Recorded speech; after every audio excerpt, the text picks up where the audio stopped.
오늘 하나님의 말씀은 요한계시록 4장 6절에서 8절까지입니다. 다 같이 찾은 줄 알고 읽도록 하겠습니다. 보좌 앞에 수정과 같은 유리바다가 있고 보좌 가운데와 보좌 주위에 네 생물이 있는데 앞뒤에 눈이 가득하더라. 그 첫째 생물은 사자 같고 그 둘째 생물은 송아지 같고 그 셋째 생물은 얼굴이 사람 같고 그 넷째 생물은 날아가는 독수리 같은데 네 생물이 각각 6날개가 있고 그 안과 주위에 눈이 가득하더라. 그들이 밤낮 쉬지 않고 이르기를 거룩하다 거룩하다 거룩하다 주 하나님 곧 전능하신 이여 전에도 계셨고 이제도 계시고 장차 오실 자라 하고 아멘. 기도하시겠습니다. 참으로 좋으신 아버지 하나님 감사합니다. 오늘 이 시간 저희가 함께 모여서 이제 요한복음 개요의 말씀을 나갑니다. 이 말씀을 통하여서 우리가 이전에 알지 못하였던 하나님의 말씀에 대하여 깊이 있는 은혜의 말씀들을 깨닫고 또한 이 말씀들을 통하여 하나님에 대하여 좀 더 깊이 이해하며 그 믿음으로 나아갈 수 있도록 주님 역사하여 주시고 인도하여 주시옵소서. 이 시간 주께서 저희와 함께하여 주셔서 저희의 마음과 생각을 열어주실 것을 믿사오며 거룩하신 우리 주 예수님의 이름으로 기도하였사옵나이다. 아멘. 자, 오늘은 요한복음 개요인데요. 요한복음 개요인데도 불구하고 본문을 요한계시록으로 택한 것은 성경에는 많은 요한이 나오지만 사도 요한이라고 해서 요한계시록을 쓴 사람과 우리가 지금 나갈 요한복음을 쓴 사람이 동일한 인물입니다.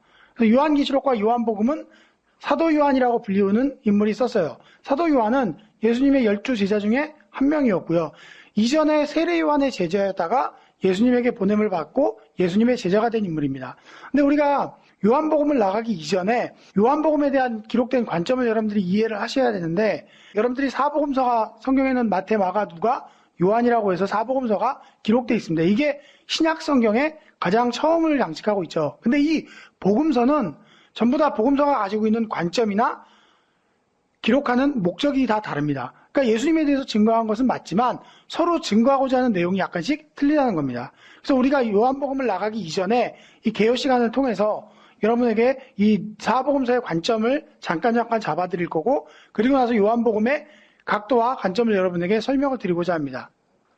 성경에 나와 있는 요한복음은 여러분 다른 복음하고는 조금 다른 관점으로 기록되어 있습니다. 그래서 우리가 흔히들 마태와 마가와 누가복음을 공관복음이라고 부르고 요한복음을 천상복음이라고 불립니다. 이처럼 요한복음은 앞에 세 복음과 관점이 조금 다릅니다. 앞에 나와 있는 그 마태, 마가, 누가복음은 우리가 왜 공관복음이라고 부르냐면 마태와 마가와 누가복음은 공통된 관점으로 기록을 했기 때문입니다. 그 공통된 관점이라는 게 바로 뭐냐면 예수님을 하나님의 아들로 증거합니다. 그런데 요한복음만은 예수님을 하나님의 아들로 증거하는 것이 아니고 하나님 자신으로 증거합니다. 그래서 요한복음을 가보면요, 요한복음 1장 1절에 보면 태초에 말씀이 하나님과 함께 계셨고 또 이 말씀은 곧 하나님이라고 요한복음 1장에서 기록하고 있습니다. 그런데 보면 1장 14절에 가보면 또 뭐라고 나오냐면 말씀이 육신이 되어 우리 가운데 거하심에 우리가 그 영광을 보니 아버지의 독생자의 영광이요 은혜와 진리가 충만하더라라고 기록되어 있습니다. 즉 이 말대로라면 하나님과 말씀이 동일하고 말씀이 육신이 된 분이 바로 예수님이죠. 그렇기 때문에 예수님과 말씀이 동일하다는 결론이 나옵니다.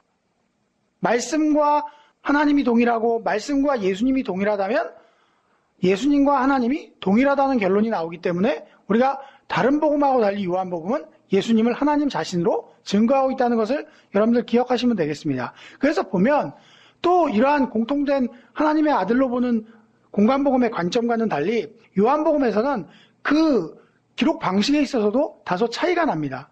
대개 보면 마태와 마가와 누가복음은 그 복음을 기록하는 데 있어 가급적 시간 순서에 의해서 기록을 했습니다. 그래서 월요일날 발생한 일, 화요일날 발생한 일, 수요일날 발생한 일 이런 식으로 시간 순서에 의해서 그 복음을 기록했지만 요한복음은 시간 순서가 중심이 아니고 사건 중심으로 기록된 것이 요한복음의 특징입니다. 그래서 요한복음은요, 다른 복음하고 달리 어떤 그 시간에 있었던 사건의 배열들을 놓고선 월요일날 있었던 일, 화요일날 있었던 일, 이러한 일들을 기록하는 것이 아니고 어떤 특정한 사건을 딱 끄집어내갖고 그것을 통해서 독자들에게 뭔가 메시지를 전달하기를 원한다는 이야기입니다. 우리가 그 중에서도 여러분들이 나중에 사복음서반을 가게 되면 이 사복음서에 대한 각자의 그 고유 관점들을 배우게 될 것인데 오늘은 그 중에서 간략하게만 여러분 말씀을 드리겠습니다.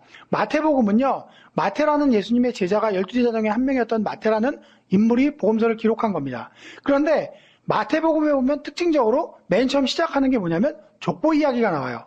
이 족보 이야기가 나오는데 이 족보 이야기는 마태복음과 또 누가복음에 나옵니다.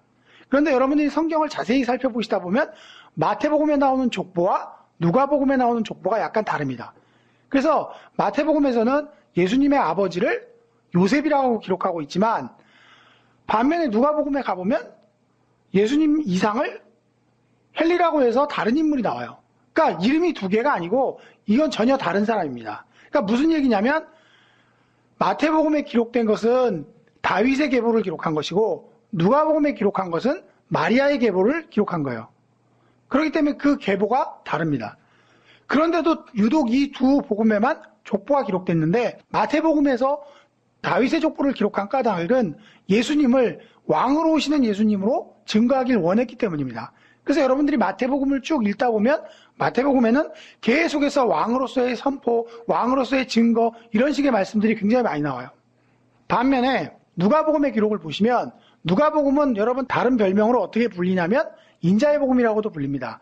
누가복음에는 인자라는 말이 가장 많이 나와요. 그 인자라는 말 뜻은 사람의 아들이라는 뜻입니다. 그렇기 때문에 인간으로 오신 예수님을 증거하기를 원했습니다. 그래서 예수님이 감정적인 표현이 가장 많은 복음서가 뭐냐 그러면 누가복음이에요. 사람의 아들로 오사 사람의 죄를 짊어지시고 그 십자가에 달려 돌아가시는 그 예수님의 형상을 기록하기 때문에 인간적인 감정, 분노하시고 슬퍼하시고 이러한 감정들은 누가복음에 가장 많습니다.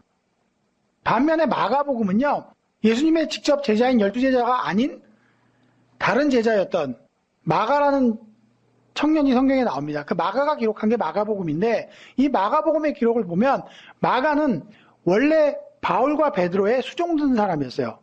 비서 같은 역할을 하던 인물이었다는 겁니다. 그랬기 때문에 그 자신이 일생이 수종드는 삶을 살았고 그러한 관점에서 예수님을 종으로 오신 예수님으로 표현을 하기를 원합니다. 자신도 그러한 종의 삶을 살았고 예수님도 이 땅에 종으로 오사 종의 역할을 감당하시고 십자가를 지시는 그러한 종의 역할로서 예수님을 그리고 있습니다.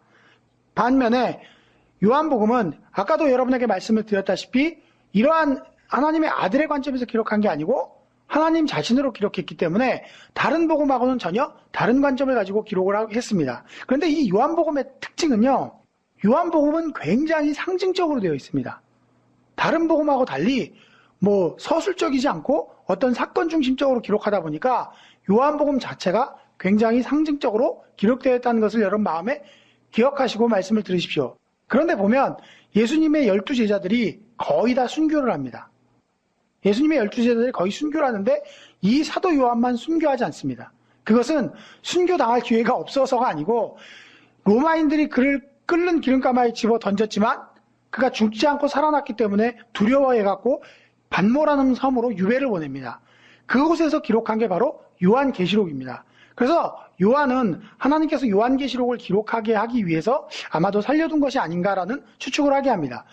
그리고 사도 요한은 그 무엇보다도 다른 사도들은 일찍 죽음을 맞이했지만 이 사도 요한은 오래 살아남았기 때문에 나중에 그 오랜 세월이 지난 후에 예수님의 행하신 말씀과 있었던 일들을 자기 나름대로 재해석하면서 이 복음서를 쓰게 된 겁니다. 그래서 다른 어떤 복음보다도 그 영적인 깊이가 높고 큽니다. 그래서 오죽하면 땅에 속한 복음이 아니고 하늘에 속한 복음이다라고 해서 천상복음이라고 불리우고 있습니다. 그래서 목사님들은 거의 다 이렇게 알고 있고요.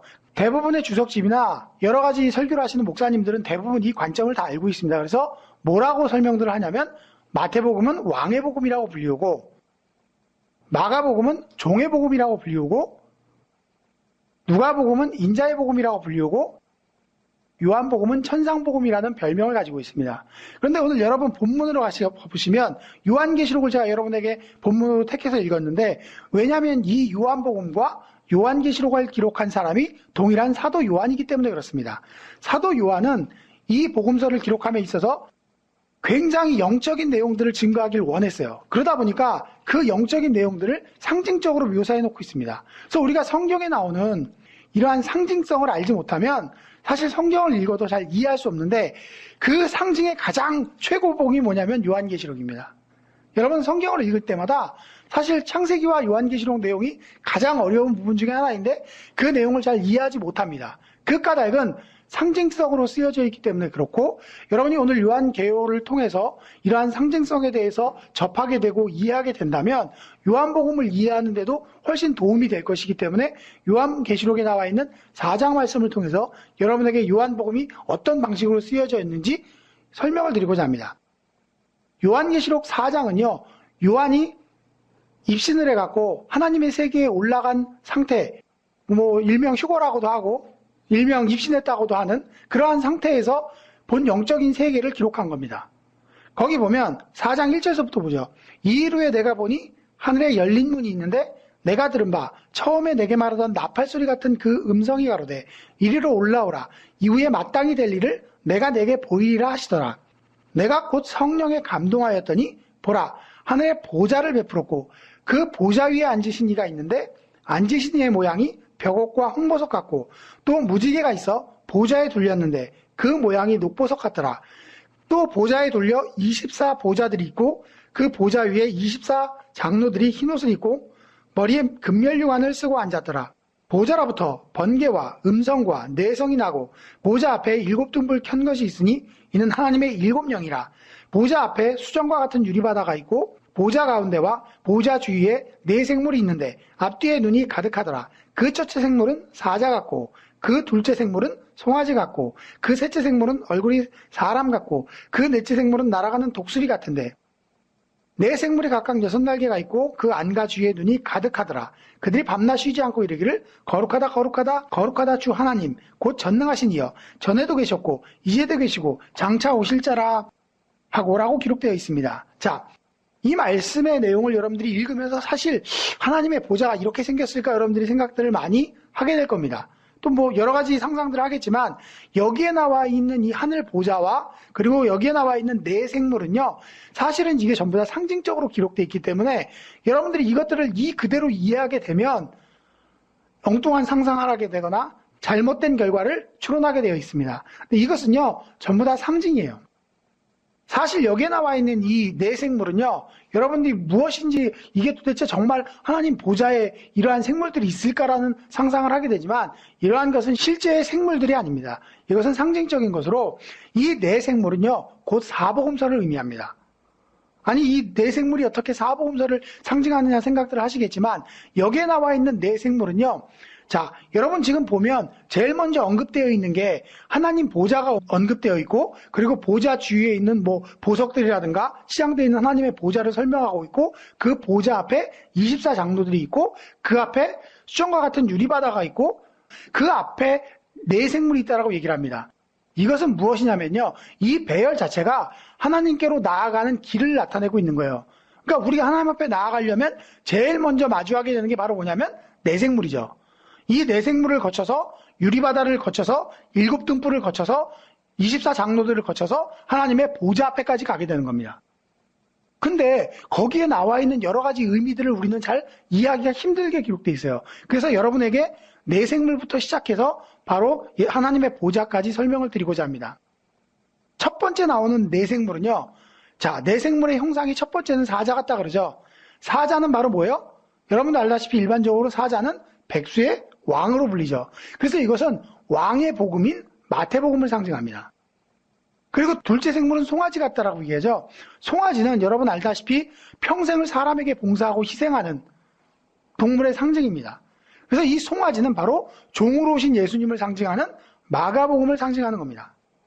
그 다음에 세 번째인 사람의 얼굴 같다. 사람은 세 번째 복음인 인자로 오신 예수님을 상징하는 바로 누가복음을 상징하고 있는 겁니다. 그 다음에 마지막에는 4번째 생물이 날아가는 독수리 같다 그랬죠. 독수리는 앞에 열거한 사자나 사람의 얼굴이나 송아지와는 달리 하늘에 속한 동물입니다. 그렇기 때문에 독수리는 다른 동물과는 다른 땅에 속한 것이 아니라 하늘에 속한 동물이듯이 이것은 마치 천상복음인 요한복음을 상징하고 있는 것입니다. 그렇기 때문에 이 사복음서가 바로 하나님의 보좌 앞에 나아가는 가장 먼저인 관문을 지키고 있는 거예요. 왜냐하면 이 사복음서는 바로 예수님이 행하신 일과 그분의 말씀이 담겨있는 책입니다.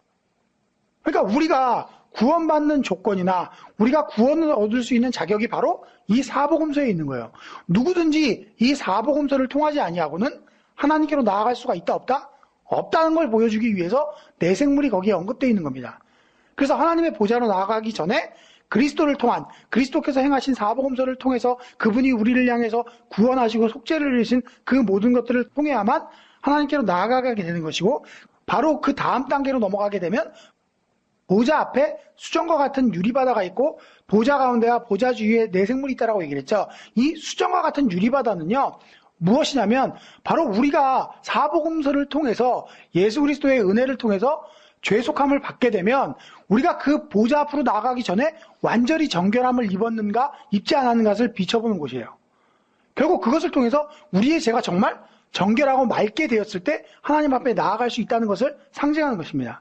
그리고 그 수정과 같은 유리바다를 지난 이후에 어디로 나아가냐면 7 등불이 켠 곳으로 나아가죠. 7 등불은 바로 성령을 상징합니다. 이 성령은요, 이사야서 11장 2절에도 나와 있지만 7 영은 바로 하나님의 거룩한 영, 성령을 상징합니다. 결국 우리가 죄사함을 받은 심령이라야 이 거룩한 성령의 임재를 받을 수 있어요. 우리 속에 성령이 오시는 사건을 통해서 우리는 하나님의 백성이 되고 그것을 통해서 우리가 하나님 앞에 나아갈 또한 자격을 얻게 되는 겁니다. 그리고 나서 그 앞에 보면 또 뭐가 있어요? 24보좌들이 있고 그 보좌 위에 24장로들이 흰옷을 입고 머리에 금면류관을 썼다라고 얘기하죠. 이것은 뭐냐면요, 24를 둘로 나누면 12이 됩니다. 성경을 둘로 나누면 구약과 신약의 2권이 되죠. 즉 12은 구약의 12지파 그리고 신약의 예수님의 12제자를 상징합니다. 이 12은 성경에서 완전수입니다. 즉 이 완전수라는 것은요, 구약에 대표되는 12의 인물, 신약에 대표되는 12의 인물, 결국 이것은 상징적이에요.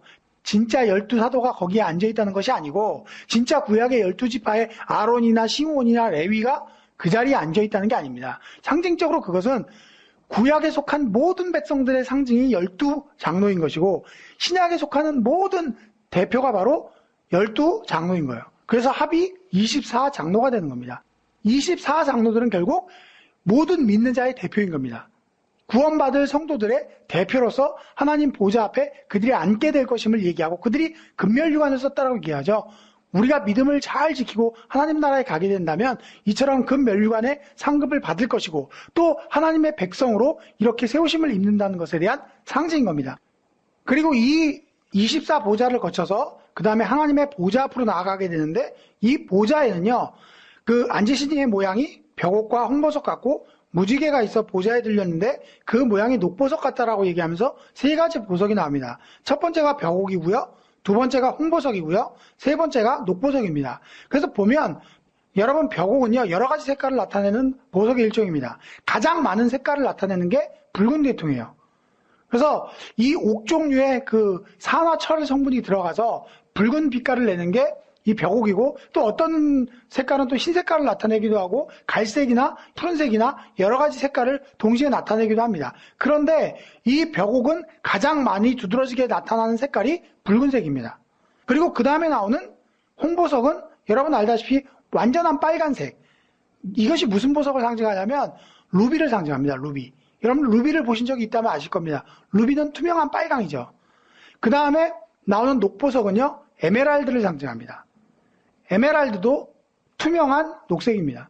결국 이 보석들이 상징하는 것은요, 보석의 값어치나 이 보석의 귀한 정도를 얘기하고자 하는 게 아닙니다. 보석이 담고 있는 색깔이 그 중요한 의미가 있습니다. 자, 여러분들 보면 길거리를 다니시다가 가끔 교회의 십자가 네온사인을 보면 여러 가지 색깔로 십자가가 구성되어 있을 겁니다. 어떤 교회는 흰 색깔, 어떤 교회는 빨간 색깔, 또 어떤 교회는 파란 색깔을 쓰기도 합니다. 대개 가장 많은 게 빨간색하고 흰색이고요. 어쩌다가 청색이 들어있기도 합니다. 어떤 곳에서는 이 3가지 색깔을 다 사용하는 교회도 덜어 있어요. 한두 군데 제가 보기도 한 것 같은데, 근데 중요한 것은 이 색깔이 담고 있는 의미입니다. 자, 여러분들 보면 다만 여기서 지금 나오지 않은 한 가지 색깔이 녹색이죠. 여러분들 십자가를 여러 가지 색깔로 하는데 빨간색 십자가를 택한 교회는요, 그 색깔의 의미가 뭐냐면 우리 교회는 예수님의 보혈을 증거하겠다는 의도에서 빨간색 십자가를 선택한 겁니다. 반면에 하얀색 십자가를 선택한 사람은 하나님의 영광과 성결을 나타내겠다는 의미에서 하얀색 십자가를 선택해서 교회에다 세운 거예요. 반면에 파란색 십자가는요, 사실 파란색은 다른 의미가 있는 게 아니고 종의 의미를 담고 있어요. 종의. 하나님의 종으로서 하나님을 잘 섬기겠다는 뜻이 파란색 십자가의 의미고요. 녹색 십자가는 여러분 어디서 많이 봐요? 교회에서 많이 보지 않고 병원차에서 많이 보죠. 병원차에 보면 그 녹색 표시로 십자가가 되어 있잖아요. 그것은 녹색이 생명의 의미를 담고 있기 때문에 그렇습니다. 그래서 그 십자가에마다 담고 있는 의미가 이처럼 다 달라요. 하나님 보좌가 이처럼 벽옥과 홍보석과 무지개와 녹보석 같다는 것은 뭐냐면요. 벽옥과 홍보석은 하나님의 진노와 심판을 상징합니다. 그래서 우리가 구약 성경에 보면 하나님은 죄에 대해서 어떻게 하세요? 진노하시거나 심판하시거나 멸하시죠. 그게 하나님의 성품 중에 하나인 거예요. 그러니까 여기에 나와 있는 보석은 바로 하나님의 성품을 대변해주는 상징적인 의미로 사용되어 있는 겁니다. 그렇기 때문에 우리가 이 심판하시고 진노하시는 하나님 앞에 그냥 곧장 나아갈 수 없다는 거예요. 바로 내 생물을 통해서 예수님의 속죄를 통한 우리를 위해서 해놓으신 모든 은혜를 입고 죄를 용서함 받은 이후에 성령을 덧입어서 하나님께로 나아갈 수 있다는 것을 상징하기 위해서 요한계시록에 이렇게 기록되어 있는 거고요. 그 다음에 보면 무지개가 있다고 하죠. 무지개는 뭐예요? 여러분 잘 알다시피 무지개는 노아의 홍수 사건이 있은 다음에 여러분 하나님이 증거를 주신 거예요. 왜? 다시는 땅을 멸망하지 않겠다. 그래서 무지개가 갖는 의미는 뭐냐면 하나님의 언약, 하나님의 영원한 언약을 상징합니다. 그래서 하나님을 언약의 하나님이라고도 부르죠. 성경에는 하나님의 언약이 32,500가지나 기록되어 있다라고 얘기를 합니다. 그렇기 때문에 하나님의 그러한 언약하신 하나님의 속성을 보여주고 있는 게 바로 무지개입니다. 그 다음 마지막 녹보석은요. 이것은 생명을 상징한다고 얘기했죠. 하나님의 영원한 생명성을 상징하는 겁니다. 하나님은 시작도 없고 끝도 없고 그 생명이 영원하신 하나님입니다. 그렇기 때문에 이 보좌에 나와 있는 여러 가지 보석들과 무지개는 하나님의 속성을 우리에게 보여주고 있는 것이고 이 요한계시록에 나와 있는 내 생물은 바로 우리가 하나님께로 나아가는 가장 기본이 되고 근거가 되는 바로 예수님께서 우리의 구원을 위해서 해놓으신 사복음서의 상징인 겁니다. 자, 이처럼 요한계시록이 이런 식으로 상징으로 기록되어 있기 때문에 우리가 요한계시록을 읽어도 잘 이해할 수 없는 겁니다. 이 요한계시록을 기록한 저자가 바로 요한복음을 기록한 인물입니다. 그래서 요한복음을 여러분들이 다음 시간에 저와 함께 수업을 나가게 될 텐데 요한복음은 이렇게 상징적으로 기록했다는 것을 여러분들 기억하시고 이 말씀을 들으시기를 부탁을 드립니다. 그래서 오늘은 여기까지 요한복음 개요에 대해서 여러분과 말씀을 나눴고요.